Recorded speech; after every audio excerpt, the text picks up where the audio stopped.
Happy Monday. Happy Monday, pop culture power people. It is your host, Christal XO, and welcome to another Monday conversation, adding a little context to our favorite trending topics, specifically on reality TV. You guys come on in and have a seat. It has been an interesting weekend. I got to tell you guys, I had an amazing time at Black Entrepreneurs Day that was celebrated on Friday, November 22nd, courtesy of Damon John, our favorite Shark Tank, our favorite shark on Shark Tank. Most of us in the African American community know Damon John from FUBU, For Us, By Us, from years ago, but we know that Damon John has been one of those staple entrepreneurs. He built the business from scratch and it went on to become a multi-million-dollar business. And he has multiple businesses. And what I love about Damon, I got a chance to work with his team, is the fact that he really believes in entrepreneurship and he's just inspiration. And so I wanted to start out today by saying I had an amazing time doing that. I hope that you all will check out blackentrepreneurssday.com, because even though the day is over, we know that as we prepare for the end of the year, a lot of us are trying to figure out what is going to, what are we going to focus on for 2025? We're thinking about resolutions and lifestyle changes and what our goals are going to be moving forward. And I would suggest everyone out there to specifically look at your economic goals, especially when it comes to business ownership and what that looks like for you. So I just wanted to start out today's conversation with that positive tip. There was some great information, but there's always information at our fingertips because we live in an information age. So you can visit blackentrepreneursday.com. You can also visit Lennox and Parker because we did a great story on Damon John that I can't wait to share. And, hopefully it will inspire some people. I have been an entrepreneur probably since, 2005 is when I started my business. And unlike a lot of people that live here in the city of Atlanta, I never dreamed of being an entrepreneur. I dreamed of being like this high-powered PR and marketing corporate person, right? I wanted to work in an office and, wear really cool suits and stilettos and get a chance to, have an amazing office. And I did that, in Tulsa, Oklahoma for a little while, and then moved to Atlanta, to this Black Mecca capital, and became inspired and worked for a woman that had her own company, and she inspired me, and the rest is history. And so I love being able to encourage other people to follow their dreams as well. And before I get off this topic, I want to make sure that you guys know entrepreneurship does not necessarily mean that that is your only job. Like if you have a 9 to 5 and you do something on the side, you are still an entrepreneur. Anything that you are doing to profit yourself or your family, be that selling plates, at work, or making t-shirts or hats, or doing websites or graphics, whatever you can do to add additional income, or that you're passionate about, qualifies you to be a part of this amazing club that we call entrepreneurship. So that is how I spent my weekend. I worked on that project on Friday. We had an amazing time. And then this weekend I rested, and I really, really, really got a chance to, for the first time, I'm trying to get more in that mindset of working hard and then also allowing myself to relax and enjoy the fruit of my labor. And so I took the weekend off after working 72 hours back to back to make sure the event was successful. On Saturday, I went and hung out with my girl, Zuri, my horse. I just went and rode her and just spent a lot of time with her. Went back and spent some time with her Sunday, and then hung out with my family. And so I am here ready for a great conversation with you all on pop culture trending topics, and we have a lot to talk about. So let me know if you're in the chat. Go ahead and hit me with that XO. If you're listening on Facebook, make sure that you share this. If you're listening on YouTube, you can share it as well. And you can go ahead and like it. I think we're going to have a good time tonight. So you can go ahead and like it. You don't have to wait until the end. You can go ahead and like, and make sure that you're subscribed, because there's so much great conversation on this channel. You want to be a part of it long term. So with that being said, I'm going to jump right into it because something else happened this weekend that we definitely have to talk about. And I think we're going to just go ahead and dive right into that. You guys know, Scorpio Mo and I, we always review Love and Marriage Huntsville. And so coincidentally, Christal XO, your girl, was on Love and Marriage Huntsville, a quick little blip, featured on Saturday's show. For those of you that watch with us and do the recap, make sure that you check out that show because we're going to get all the way into it on Friday. But I wanted to talk about it today because, like I said, there was a clip from our show on the show, and it caused a bit of contention. Now, if you guys don't remember, earlier this season, actually it was the first episode of Love and Marriage Huntsville this season, kicked off with a bang. There's part of the cast. There's a lot of new folks in Huntsville, besides the ones pictured in that promo photo. But the initial premiere episode for this season started with basically Martell being arrested. Now, I want to go on record saying that this season we have seen more people arrested in Huntsville than ever before. The first episode we saw Martell was arrested, and that caused the issue. This Saturday we saw that Maurice was arrested. Within that time period, we also know between Martell and Maurice on Saturday, we know that Stormy had to turn herself in because there were charges brought up by one of the, allegedly by a melometer or mellometer or however you pronounce the name, that incident. So Stormy had to turn herself in. And we also know that Destiny, something happened with Destiny and she had to turn herself in. So there's a mugshot as well. Probably Friday, we need to look at the mugshots. We have Martell, Maurice, Destiny, and Stormy. Half the cast has had a mugshot in Huntsville this year, which is really crazy if you think about it. Especially because when I remember when Huntsville first started, this is not a show that I ever thought any of these, couples in their 30s and early 40s you would not think they would be going to jail. I think there have been more arrests in Love and Marriage Huntsville than on Love and Hip Hop, which is crazy. But yeah, so the season started out with Martell being arrested, and I had an opportunity to sit down with the Fletchers. Well, just to catch you guys up, that interview that I did with Nell and Chris Fletcher caused Melody to get upset because of the way they spoke about the situation. Now, me personally, I want to know what you guys think in the comments as always. Me personally, I don't think that Nell said anything wrong. To add a little context, because of course, OWN and Kingdom Reign edited the clip down, so you guys only heard a really small part of the clip. But if you're an XO member, you've probably seen the interview that I did with Nell and Chris. If you didn't, I want to play this clip. And then I want you guys to let me know what you think about the clip. I'll wait and share my opinion afterwards. But this is not the entire interview. You can go back on in the archives on the show on this channel and watch the entire episode, the entire interview. But this is a clip that adds a little bit more context to what Nell and Melody were discussing.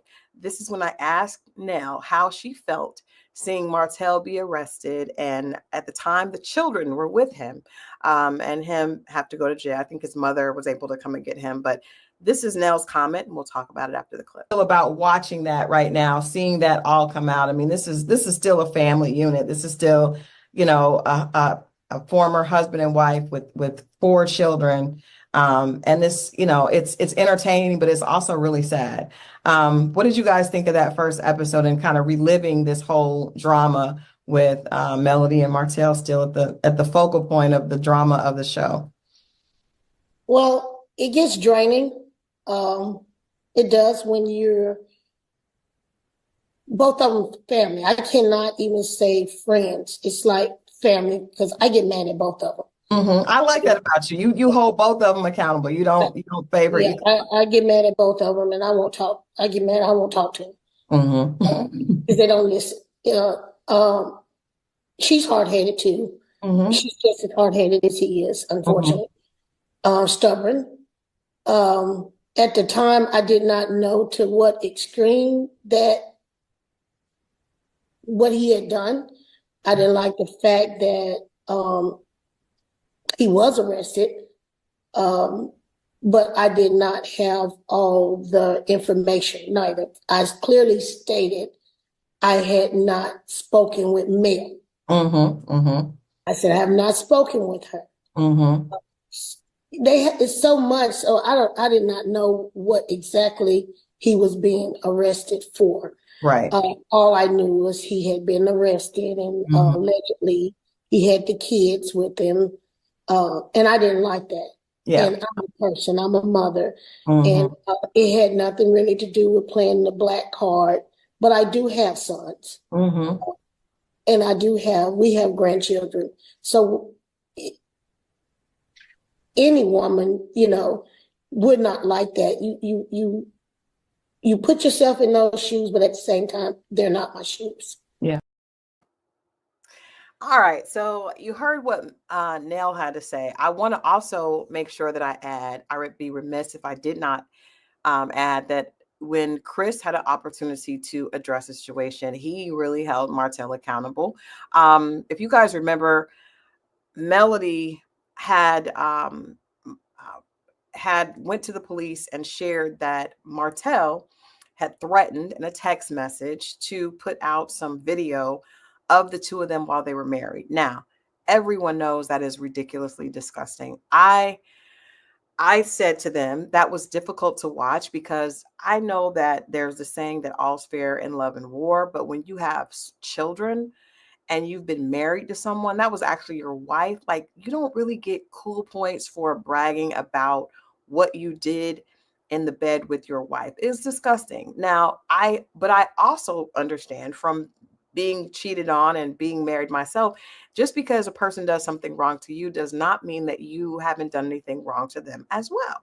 So just because we know Martell is wrong. Martell knows he's wrong. The audience knows he's wrong. Melody knows he's wrong. And we all know Martell is wrong. But that doesn't mean that Melody was not wrong at all. At all. Like that doesn't mean that she was totally innocent. I think anytime there's a marriage, there's always there's always fault, on both sides because none of us are perfect.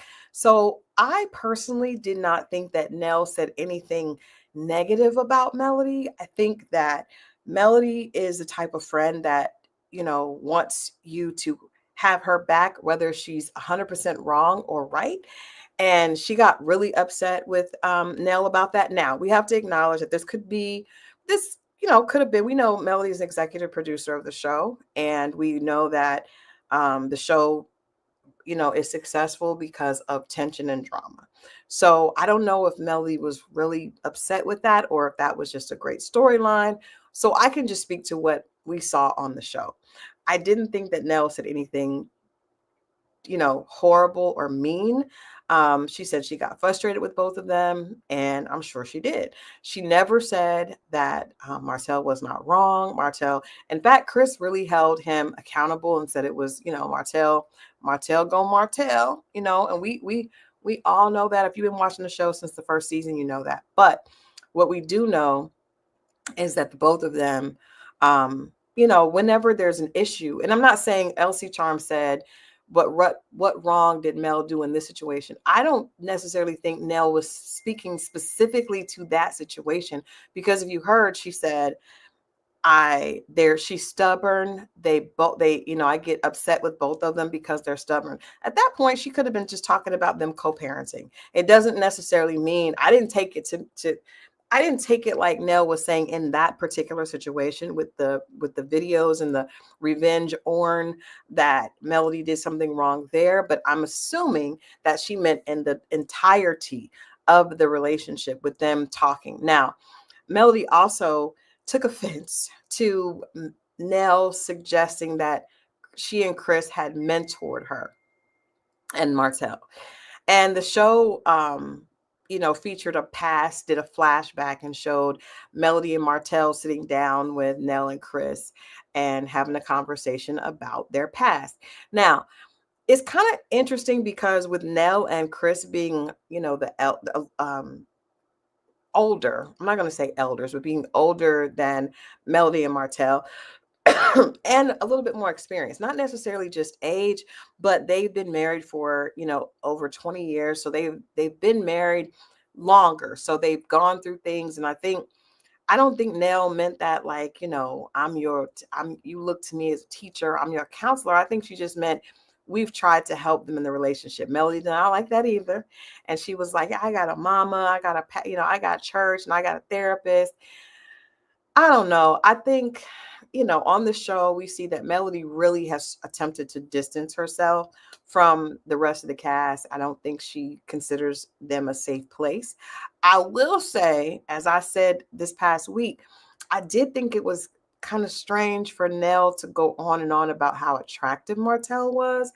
That would have made me a little uncomfortable if I was in Melody's shoes. And I guess it would be hard to like be a mentor for someone that you are physically attracted to.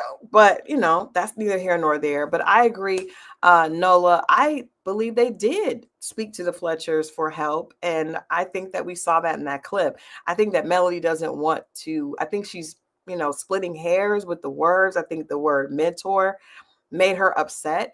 But ironically, like if you are married and you haven't been married as long and you talk to a couple that's been married for years, you want to get to that point, right? So I think Melody just is, like I said, I think she wants to distance herself. I think she feels that she's on a different level than most of the people on the show. She is executive producer, but I don't believe that Nell said anything disrespectful in that clip. I don't think she said anything that would cause Melody to have been upset. Anyone that's gone through a divorce or breakup where you have mutual friends, you know that your friends, even though they may say one person is the cause of the divorce, that doesn't mean that the other party was blameless, in the marriage. Like that's not even realistic to assume that you did nothing wrong.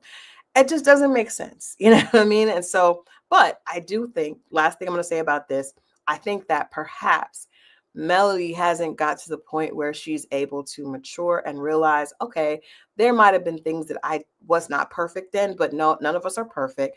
Marriage is not easy. And although Martell was remarkably wrong, like he is, on another level, she's got to come to a point of maturity to realize that she was not 100% blameless either. And I think she probably will get to that point. For most of us, it comes to, it comes a little later in the development after you get past the pain and past the hurt. But I do think that she's 100% over Martell. I hope that Martell can get over her, but I think it's going to take Martell longer because he was the one that destroyed his family, ultimately destroyed his family. But anyway, shouts out to Love Marriage Huntsville for featuring Christal XO. And I hope that Melody and Nell are able to, move past it.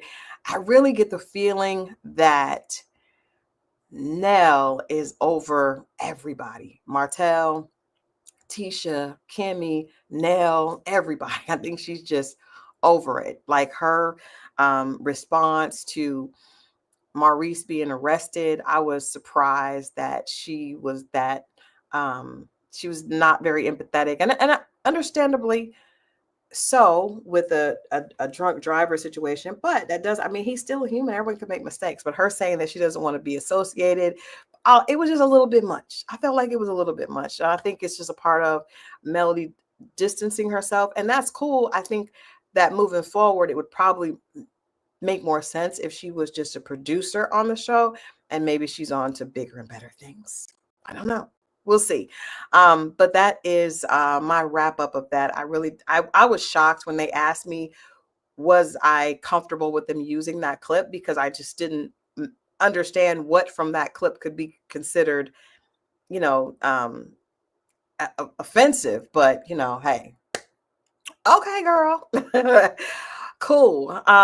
Moving on, and I want to talk about another clip from an interview, because if you guys have not watched, I interviewed Ikesha Holly from Belle Collective. But before that, actually right around the same time, I also did an article for Collider on Letitia. So Letitia Pearson, and you guys know I love Letitia, but this article says that Letitia, Belle Collective Letitia Pearson, needs to stand up for herself. Letitia Pearson's female empowerment brunches are the foundation upon which Own's Belle Collective was built. Although Carlos King added context to the brunches by creating a reality show highlighting a group of women, the women were connected through Letitia's personal commitment to empowering, celebrating, and providing mentorship for the other women. Now, there we go with that word mentorship. Mentorship again. Well, ironically, in this article, I say it's really difficult for me to see Letitia, as this leader, as much as I think she has good intentions. A lot of times when your home life is in peril, right, it's difficult to really lead and inspire others when it's so obvious that you're struggling on your own.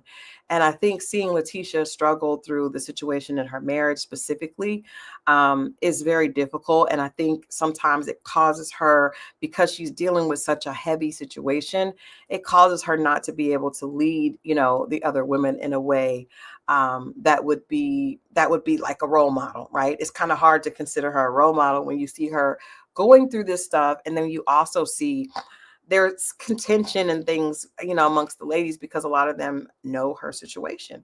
Also, there's a situation with Letitia and Latrice and Marie. So Marie and Latrice are both the closest to Letitia, and those two are the ones that dislike each other the most.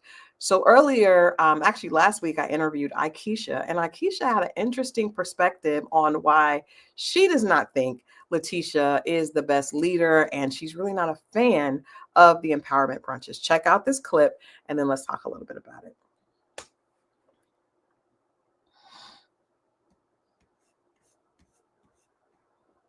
Do you think it would be better just to leave those two alone and let, Selena and So Gucci do their thing? Or do you believe that the women need to come together to work on a common goal with the brunches? Definitely. I don't think it needs to have anything to do with any brunches, because that's neither here nor there. Secondly, Teresa and Marie are not the issue. You can't bring people together when you won't even admit your own involvement and what is actually happening, what's going on. So it's hard for the ladies to come together when they're not trusting the person who is trying to bring them together. I'm not going to speak in extended. I'm not going to talk much about this. It's being shown on the show. The issue is not Latrice and Marie or Tamara and Marie. We never even got past the issue between Latrice and Letitia. Yeah. So it's like you want to move forward when we're talking about things that people are saying that you've done, people are saying that you've said, people know that you've done and said. You don't want to talk about it. You want to move forward and move on and bring everybody together. Well, like I said, nobody.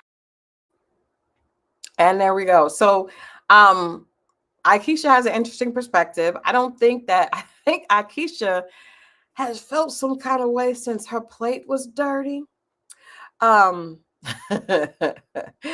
Since her plate was dirty at that first brunch that she attended, and she was just disgusted. I like Ikesha. I like Letitia very much. You guys know that I like all the ladies actually on the show. I think I can relate to all of them, but I do think that in leadership, it's difficult to lead when you are struggling and when you kind of play in the dirt. So being a leader, you have to kind of, you can't play in the dirt with the other people, right? If you want to bring people together, you can't throw sand, in the pit. So it's kind of like, I feel like Letitia wants to bring everybody together, but then she also does do a little egging on, sometimes. But most importantly, bless her heart, she gonna have to figure out how to get control of her man. Okay. Glendale. I don't like to call him Glenn. I like to call him Glendale. Glendale has a lot of maturing to do. I do think he loves Letitia, but he really needs to grow up. He has a lot of growing up to do, and I think she knows that.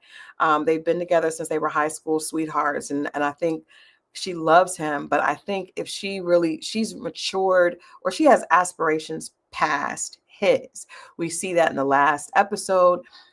She's trying to buy this land. Glendale just wants to, he wants to rap. He wants to rap. He wants to, still, he kind of seems kind of stuck, in the past, and Letitia's trying to elevate. I give her credit because you can see that she's really trying to get to the next level with her career. And I don't know if Glendale is ready to go there. And I think that it makes it difficult, as in the words of Iyanla Vanzant, who you are is who you are. You show up in that way in every aspect of your life. And so if one area is totally out of whack, it's really hard to have balance in both. And so it's difficult for the ladies to take you seriously and to see you as a leader when your husband, you guys are trying to separate and he's showing up, trying to overpower you, and you got to get that together. I do love the fact that she's a girl's girl and she wants the women to be together, but I do think that she likes to be a little bit messy and then pull everybody together, which of course makes reality TV. That's what they all do. But we have to hold everybody accountable here on this show. And so I think that Letitia has a little bit of growing to do, or at least a little bit of accountability to take with the other ladies. Even Latrice said, hey, Letitia's doing all this, trying to put me and Marie together. We're not even 100% cool yet, So I think if I could give her advice, I would say let Latrice and Marie alone. You know what I mean? Because Marie and Latrice are two very strong personalities. I don't think they're ever going to be cool. I think trying to force them together is just going to cause continuous drama on the show. LC Charmed asked, didn't Aikisha come in taking over? And did. And did. I think, and that's actually one positive I can give to Letitia, because it was Letitia's idea to renovate Ferris Street and to do all this stuff, but she just didn't. I don't think she had the resources, and she definitely didn't have the know-how. Aikisha comes in 2 seasons in, and she already owns property on Ferris Street. She has this former NFL playing husband. She has a family that seem very affluent in the city. So she's ahead because of what she has access to, right? And so I give Letitia credit for welcoming her in and saying, hey, if she can get it done faster than I can, I'm open to that. But, I do think there's still sometimes what you say, you can be a little nice, nasty, like I'm okay with it, but then not really like it. And the same token, Aikisha is hilarious to me, because she was like, this is not really what I consider. This is not it's not at the level that I would consider, a women's empowerment brunch to be. So we'll continue watching. I think Belle Collective is getting better and better each season. I'm interested to know what you guys think about Antoinette. Yes, I'm interested to know. I should have brought some pictures. I'll bring those next week. But I went to visit Jackson and hung out with all the ladies, and I got a chance to see the dynamic. I believe Antoinette is a firecracker, and it's going to bring lots of enjoyment, or at least entertainment, the rest of this season. So make sure you guys stay tuned to Belle Collective. We'll continue checking out what the Bells are doing. Darika says she's not you're not feeling so Gucci. I think we're still getting to know So Gucci. I think it's I think it's interesting that her husband's ex is now a part of the show, and that is usually that's probably going to allow us to get to know her personality a little bit better, because I don't really feel like we know So Gucci. I feel like she came in, her and Akeisha came this at the same time, but I feel like we know Akeisha a lot more than we know So Gucci. She's kind of more laid back.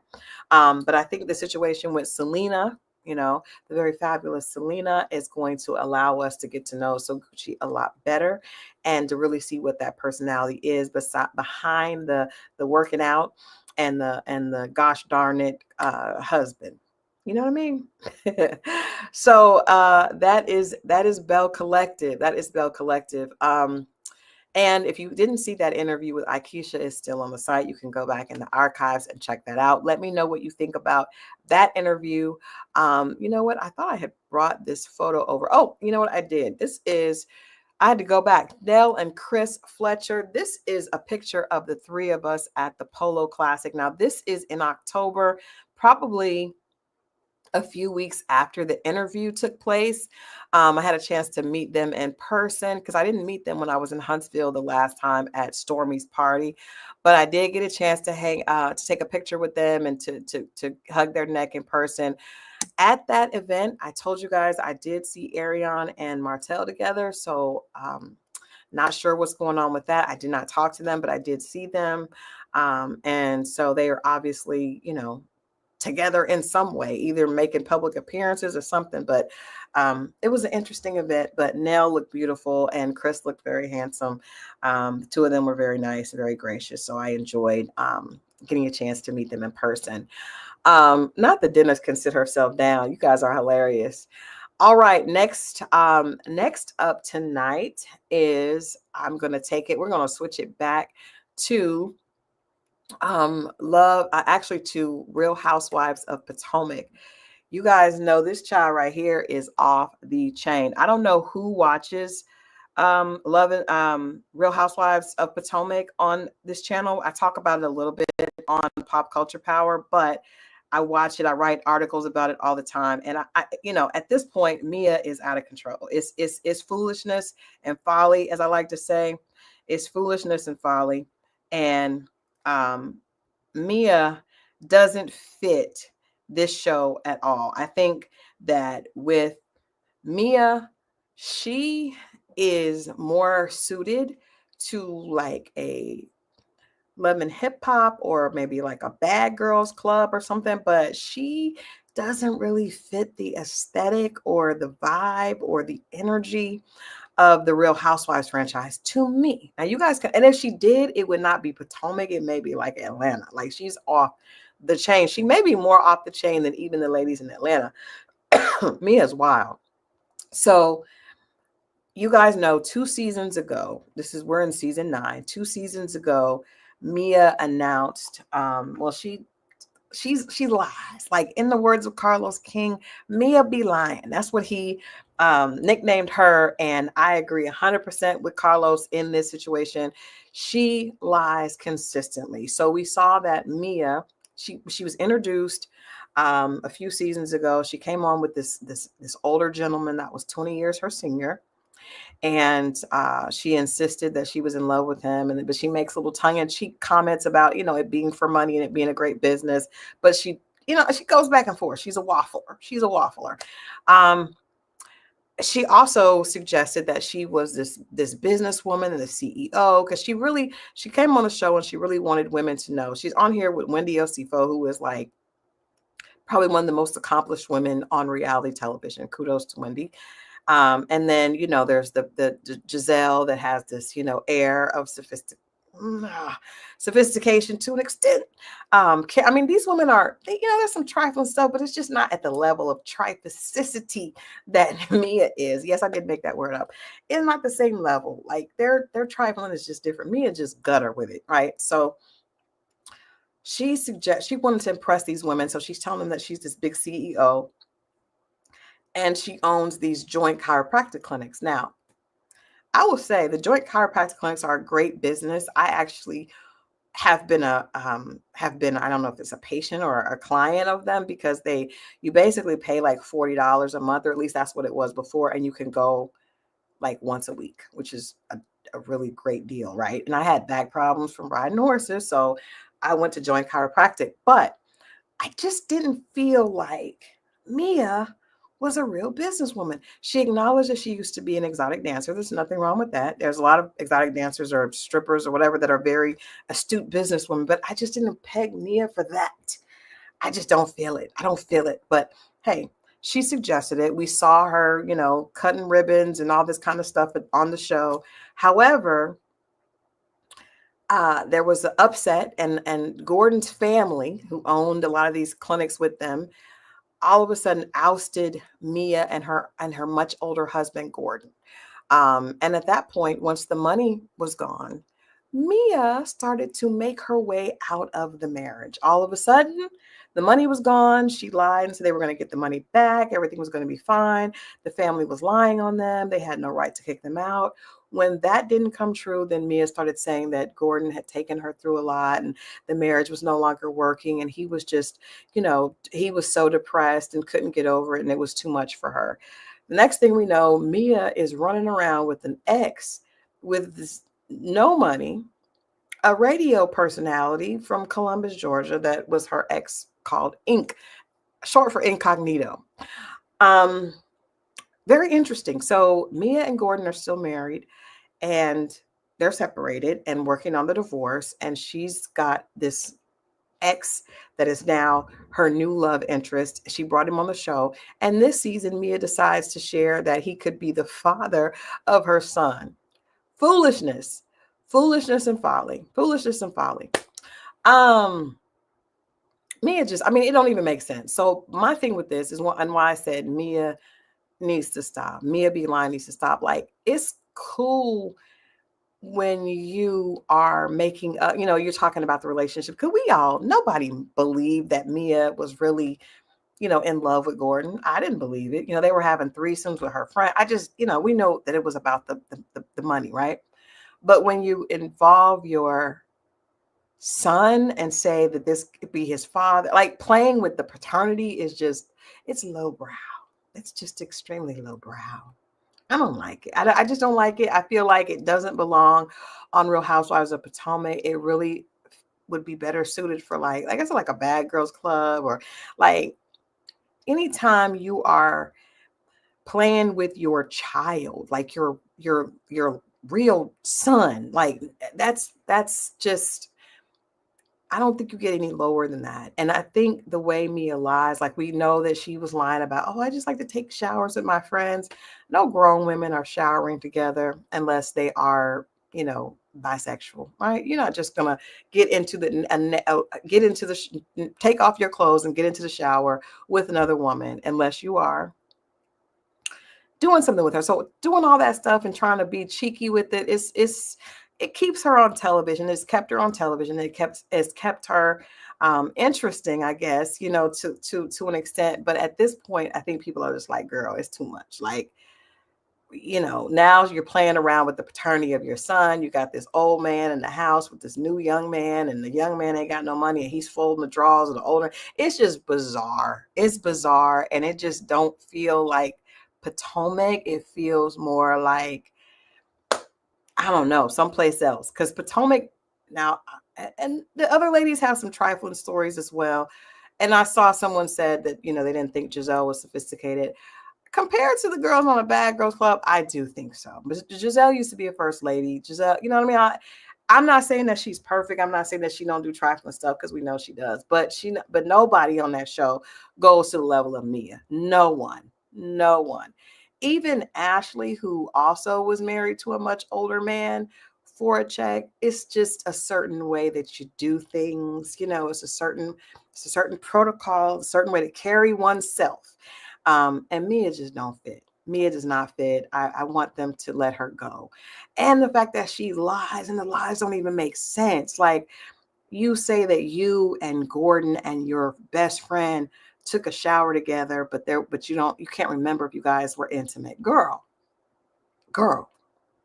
bye. So yeah, Mia be lying.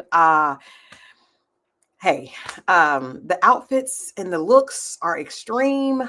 It's just weird. It's very strange. It's very strange this season, and I just think it's taking it too far. But I do think that the problem is we have taught women on reality TV that the more outrageous they are with the lies or with the situations, the more that they will be, that their ratings would go up, or that they will be considered popular. So Mia has actually, she's twerking on this little man. She's standing behind him so he looks taller. She's doing all this stuff to get attention, and it seems to be working, but it really is taking the class of the show down, because Potomac had like this air of gentility, even though, there's a lot of trifling behavior, but it's still, it's still a different level. You guys know what I mean? Like, let me know if you get what I'm saying. Like the line about your child with the old man and talking about his ED, it's even worse than Portia and Simon. And we're going to get to that next week. But, because Real Housewives of Atlanta is doing some weird stuff as they prepare to return. But yeah, Mia, it's a lot to me. And I just think that it's a little bit too much. I think that when your lies are so blatant and they don't even seem believable, then it's kind of like Giselle said, at this point, it's not even like interesting. It's boring because she's just telling outrageous lies, right? She said Gordon had ED. Of course, girl, you already knew that. You probably was banking on that so that you could get the check without having to do any of the heavy lifting, right? So, but the whole new guy and the fact, I get why he's on the show. It's probably going to be good for his ratings. He's on a radio station in Columbus and Atlanta, Georgia, and he probably is thinking this is going to be a good look for him. He's got a very Amazonian girl that is, doing her thing, and God bless her, but I'm not here for it. You guys let me know what you think about Mia and if you think she fits the decorum of Potomac, because I think she needs to go to WeTV. Just saying. I don't think Bravo is for her. Next in line is the one and only Monique Samuels. Now, Monique is another one that was on Potomac. And if you guys have not been watching your social media feed, you may not know that Monique has found yet another person to blame for her current circumstances. Now, let's run this down. For those of you that did not watch the show or may not be familiar with Monique, Monique was introduced to reality TV audiences on Real Housewives of Potomac. Monique, she's beautiful, drop dead gorgeous, another NFL playing husband. So they were together. They had 3 children, I believe. And, she was an interesting addition. Definitely had the look of Potomac and the wealth of Potomac. But the attitude, she was a little rah-rah, let's get it started. So when she got into a verbal altercation with Candace, you guys remember Candace Dillard Bassett, her and Monique get into it, and Candace flings some salad, like some lettuce, her way, and Monique came back with the physical, right? Like, you're not going to throw lettuce in my face. And basically it was a physical confrontation. So out of that, both of the ladies had restraining orders against them, and Monique was ultimately let go from the show. Monique went on a press tour trashing Real Housewives of Potomac. She said that she thought it was going to be something very different. It was not. It did not give her a chance to really show what she was doing, because Monique said she was going to be a star prior to marrying Chris, her husband. Now, her husband was very laid back and very quiet, kind of like any football player or athlete husbands are usually kind of laid back. You guys realize that? Like, remember Deshaun Snow that was on Real Housewives of Atlanta the first season? Her husband was I think a basketball player, Eric Snow, laid back, a cheater all the way, a cheater through and through, but very laid back. Who else? Cordell Stewart, that was married to Portia Williams from Real Housewives of Atlanta, also a football player. I don't know if he was laid back. He was kind of strange, but they usually are not just like, they're not going to be the gossipy dudes. They're kind of laid back and quiet, really not into it, because they already have fame on their end. Like, they're not seeking, they're not thirsty, because as a professional athlete, they've already kind of had that life. So Chris was kind of laid back. Monique was really hot to, coming in hot constantly. They let her go and she trashed Bravo, right? So then Carlos King comes into the rescue.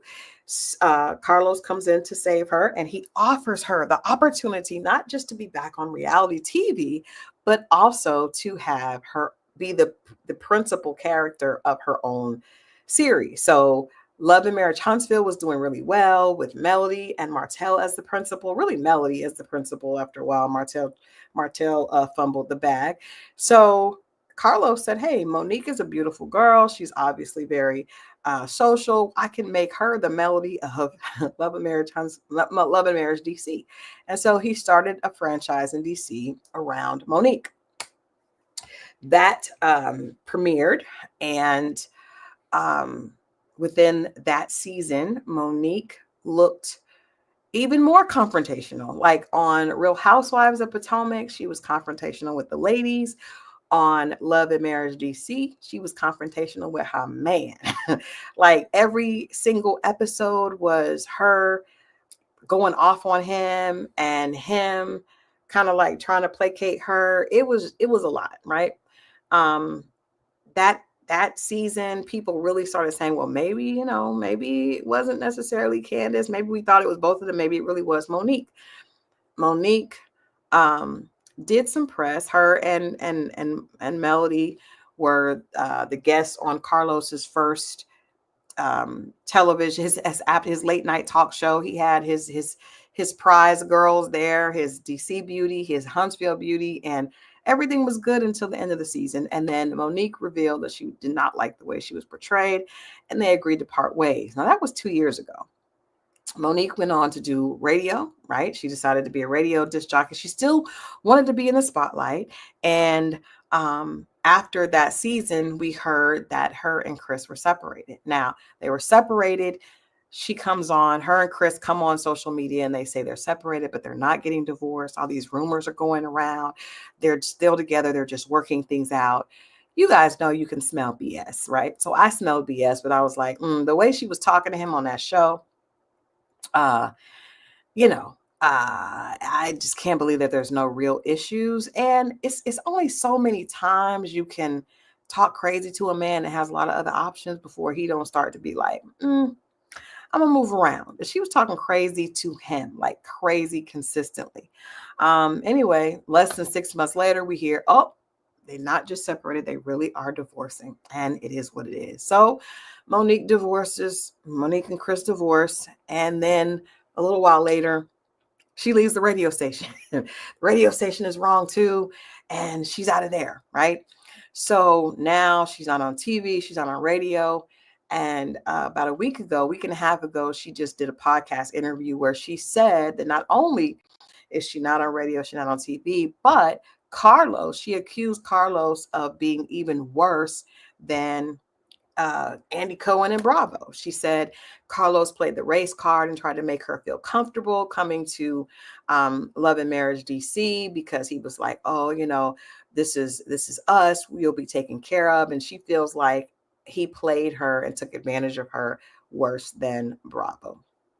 My thing is, if it walks like a duck, talks like a duck, chances are it's a duck. If every situation ends up with you and someone parting ways and you being upset and feeling like you've been done wrong, every situation, the common denominator is Miss Monique Samuels. From Bravo to the podcast, the radio station, to Love and Marriage DC, to her husband, right? Like you don't fell out with Andy and Bravo. You don't fell out with the radio station. You don't fell out with Carlo. You don't fell out with your husband, girl. It may be you. It may be that you need to do some self-introspection to figure out what's going on with you. Very well-spoken, very beautiful girl, but very problematic, very full of drama, and takes no accountability. And everybody is a problem. Everybody is a problem but her. And she said that she's now going to focus on her own podcast because Monique can't get along with anybody. Pretty much. That's what it is. She cannot get along with anyone. And so since she can't, she is going to be on her own. But I just think that accountability, we talked about that with Melody, we talk about it with Letitia, and the same thing is here with Monique. Monique, especially, the proof is in the pudding. Girl, some of this is you, it's not everybody else. If Bravo to OWN to radio in DC, it's all girl, all of it. Everybody she's falling out with is always someone else. It's not a good situation for her and your marriage, and it's the reason I'm saying that is because the way she alleged that her arguments with Chris, they would only show one side. Now, we know that reality TV likes to play games, but you really just can't talk to a grown man like that. It just over and over and over. Even if he is gaslighting you, at some point, it's you. At some point, you have to take some accountability. And we've just never seen Monique do that. We've never seen Monique take any accountability for her actions. And so that is, she's a Libra. And I did see that she was a Libra, which is strange because Libras are usually balancing out both. But she's I think she turned 38 because she mentioned that she had a birthday not long ago, I think in the mid of October, and she was spending 38 by herself. It could be that she just needs some more time to grow. We all do. We all make mistakes. But girl, you have been like a whirlwind. And maybe now that she's not on TV and she's not on radio and she's not married, maybe she can calm down and get her bearings and figure out what's going on with her. But yeah, she said she left radio because of the contract, right? But she said the same thing about Bravo. She said that because at first she comes out and with every situation, at first she comes out and she says everything is was just amicable. They just decided to go their separate ways. Then later she comes out and trashes them, right? So at first we know that she left Bravo, or Bravo left her. And then she came out and talked about how it was a bad decision. She should never have done it. And then she went to Love Marriage DC. At the time that she left the show, she did not say anything negative. This interview just happened, and she's been gone from the show for at least a few years. And her saying that Carlos played the race card and he took advantage of her. I'm not saying in one of these situations she may be right in some things, but something that she's doing is causing fireworks every place, from, like I said, from her marriage to every business situation that she's in. You cannot just ignore that she has to be a contributor to the issue. Another article that I wrote, and I did not pull the clip from this, was on Kenya Moore. Now, we may save that for next week because there's some drama from Real Housewives that I want to talk about, but we'll get into that next week. I do know that Kenya Moore, well, I will say this. Kenya Moore apologized to Britt Eady again. And Kenya is someone that you got to enjoy Kenya Moore because she's very entertaining, right? Kenya's entertaining. She's going to give you Kenya Moore hair care. Yes, Jonah, thank you for that. That's hilarious. It just stays in my head. And I mean, Kenya's a beautiful woman. She's beautiful. She's entertaining. She's she's got her daughter. I think that she was an example for a lot of women that really wanted to have children and, had waited until a certain point in life and weren't sure if they were going to be able to. Kenya, first of all, Real Housewives of Atlanta went through a horrible, horrible last 2 seasons. It's just been, the fans are over it. It needed a reboot. So they started working on this reboot, brought in these, new women, new housewives. Britt Eady is one of them. And I think I told you guys I got invited to the premiere, or the grand opening for Kenya Moore Hair Care, her salon here in Atlanta. She was opening up an actual salon. We know she has the products that I believe are in CVS and I think Walmart and Target and different stores, but she actually opened a hair salon here with actual hairstylists and things like that. Knowing that Kenya Moore is of the beautiful, luscious locks, it makes sense. And it's all on brand. She did a children's book with her daughter, which is really cute. Brooklyn Bound for Paris. And I love that. Super cute. But I didn't go to the grand opening because I had something to do. And then I got a phone call that there was this big, there was a big to do. And at the grand opening, Kenya allegedly had blown up some pictures of Britt Edie in a compromising position, kind of like the same position that Martell was, threatening to release on Melody. Kenya suggests that Britt Edie came for her because you guys know she has this thing, don't come for me unless I send for you.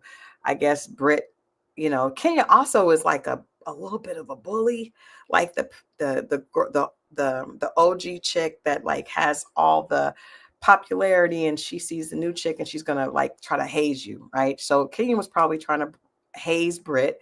Britt wasn't feeling it. And so she came back at Kenya. Kenya claps back as only Kenya does, with something over the top. You guys remember when she dressed up and basically crashed Marlo's event with her band? Like Kenya goes over and above, and she can be a little disrespectful because she's smart with it and she's quick with it, which means she's usually ahead of the other ladies, but it's a little disrespectful.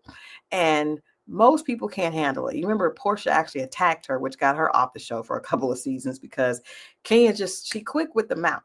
So she found some pictures of Britt allegedly in a compromising position, and she blew them up. As a result, Kenya was suspended from the show.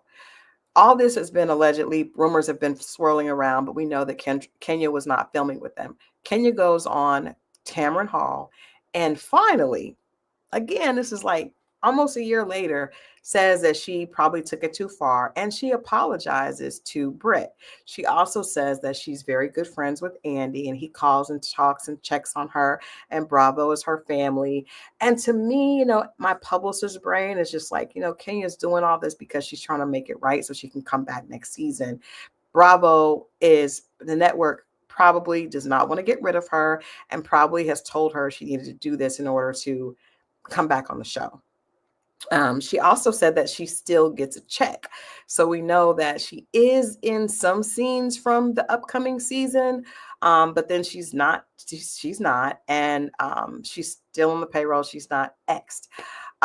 So I don't know. The apology didn't feel sincere, because if you're sincere about the apology, it doesn't take you half a year to say that you were wrong.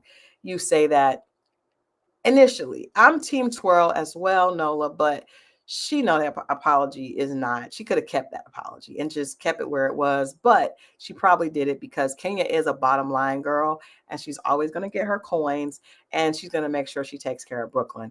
The problem that I had no problem even with her, apologizing for it. My problem was she took it too far with the dramatics when she's on Tamron Hall, and she says, well, at this point, she apologized, and then she said the only reason that she did it is because now she's a mother, and she was going to take care of Brooklyn no matter what, and she felt like that was threatened.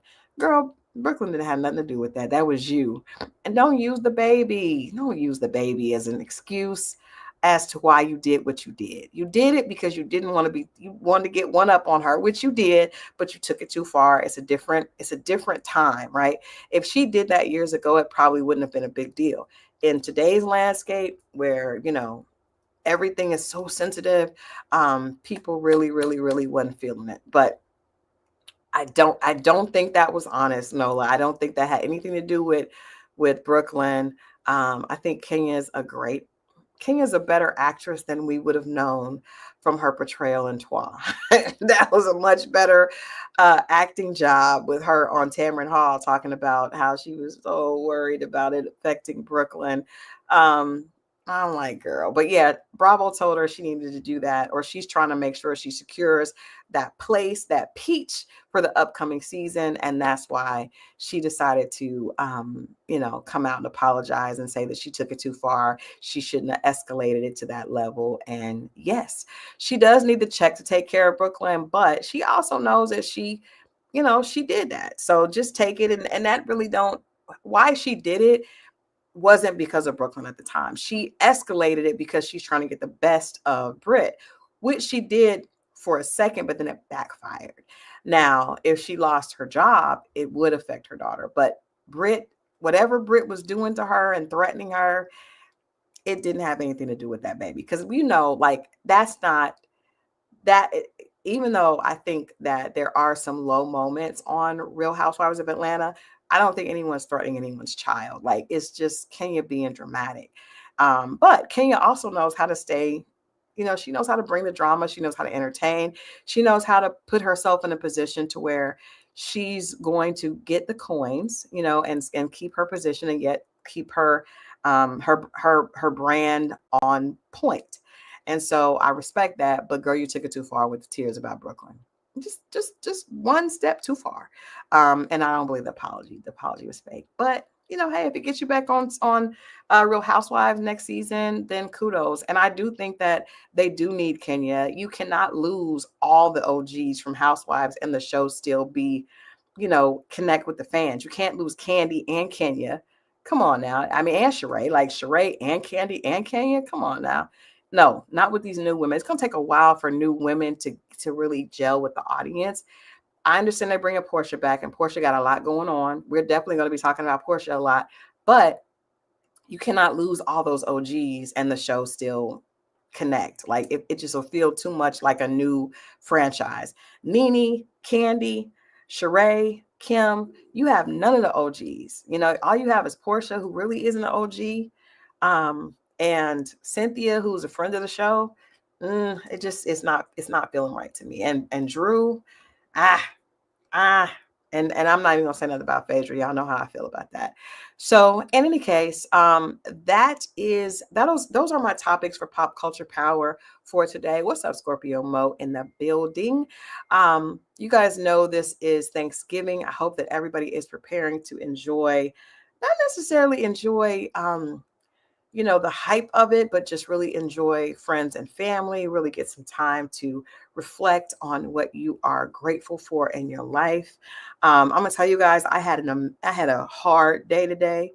I may not look like it, I may not be, looking crazy right now, but my computer was hacked and I had a total crazy day. But in that craziness, and I'm still trying to figure things out, I realized, like, this is a problem. This is deep, but I still have so much to be thankful for. You know, I'm sitting up here worried about my email and my bank account being hacked, which is a huge issue. But I have my health, I have my family, you know, I have my mom here, I have my brother here, I have my honey bunny, my children are doing well. So we all have so much to be thankful for. And I try to focus on that more than the other. But the other is a lot. So make sure, I learned the hard way. You guys learn from me. If you are at a public place, do not get on public Wi-Fi, because if you get on public Wi-Fi, someone can infiltrate your account. And all my information has been shared. So I had to freeze my credit cards and all that kind of stuff, all that inconvenient stuff, because the world is filled with scammers at this point. So make sure that you go out of your way to protect yourself. Trust me, I will not be getting on I will have my hotspot, and I don't even think I'm taking my main laptop out of my house. Like, it was that bad. So anyway, just reminding us all to focus on the good as opposed to the bad. Have a little fun kikiing with us on Wednesdays and Fridays. On Wednesday, we'll be back with Dating Diaries. And this is going to be a holiday edition of Dating Diaries. It's going to be a little spicy. We're going to talk about intimacy and do's and don'ts, things that women like, things that women don't like, things that men like, things that men don't like, and how we can kind of like address some of the stereotypes that people suggest come with that. So we're going to have a conversation about that. On Friday, we're talking more about Married at First Sight and Love Marriage Huntsville. So if you did not see that episode, make sure you check it out, because Scorpio Mo and I will be breaking everything down. After Turkey Day, we are talking about it all. So I will see you guys right back here on Wednesday at 8:00 for Dating Diaries. We have a special guest that's going to join us. We have some family members that may chime in. So, hang out with us. You know how we do. Wednesday at 8 and then Friday at 10. And then I will be back on Monday for another edition of Pop Culture Power about all our favorite reality shows. I love you guys for watching. Make sure that you are the reason that, like I said, make sure that you take out time to be thankful for what God has blessed you with so far. The only way I think that we get more in our life is if we are grateful and thankful for what we already have. I love you guys for watching. I'm thankful for you all, and I'll see you right back here on Wednesday at 8. Bye-bye.